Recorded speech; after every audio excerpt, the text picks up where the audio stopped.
Gregorio Rimini: la verdad se encuentra en la mente humana, pero es iluminada por la luz divina.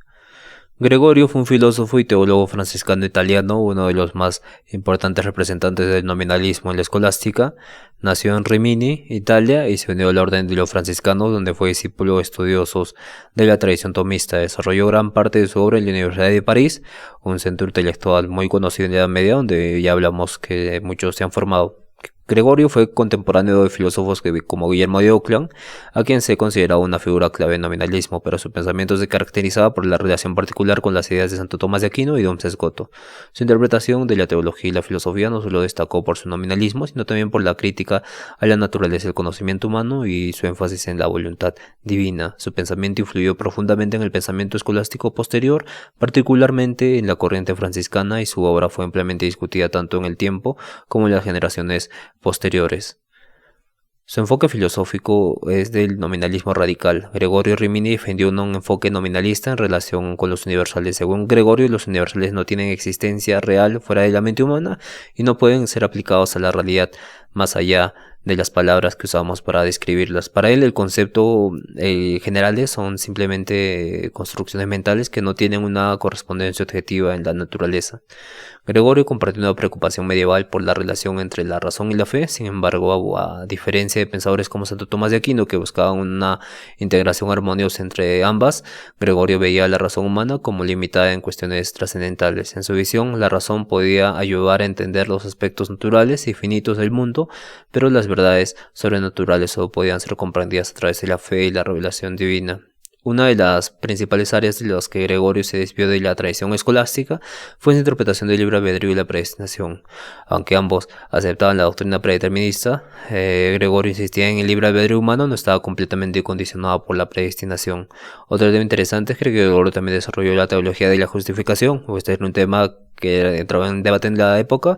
La justificación no solo dependía de la gracia divina, sino que también era un proceso del cual el ser humano cooperaba activamente a través del ejercicio de su libre voluntad, o sea que ganaba un tipo de justificación o salvación. Su libro más importante, o uno de sus libros más importantes, son tres.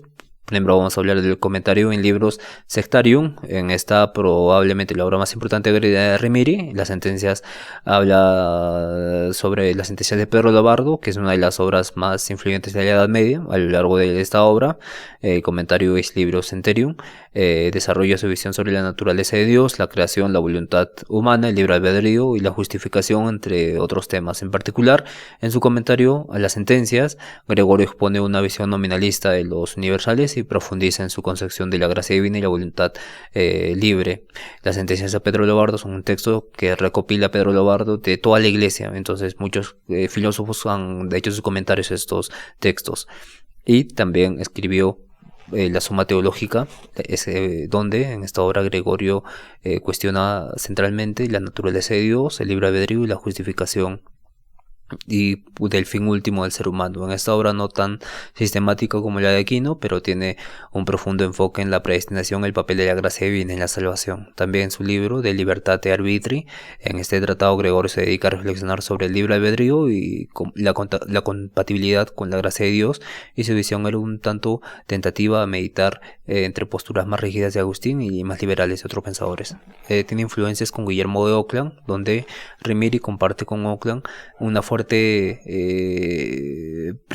inclinación por el nominalismo. Ambos rechazaban la existencia real de los universales fuera de la mente, y esta perspectiva contrastaba con la visión más realista de pensadores como Tomás de Aquino. Además, ambos filósofos desarrollaron un pensamiento teológico que subraya la voluntad divina como central en la ordenación del universo. Con Duns Scoto, al igual que Scoto, Gregorio se centró en la voluntad divina y su revelación con la libertad humana. Ambos defendieron la autonomía de la libertad de la voluntad divina y rechazaron una concepción demasiado determinista de la creación, lo que les permitió afirmar la libertad humana sin negar la soberanía de Dios. También con Martín Lutero en su reflexión sobre la justificación y la gracia. Gregorio puede verse como el precursor de algunas ideas que más tarde serían adoptadas por la Reforma protestante, quien también Martín Lutero subrayó la importancia de la gracia divina y la autonomía de la voluntad humana frente a la predestinación.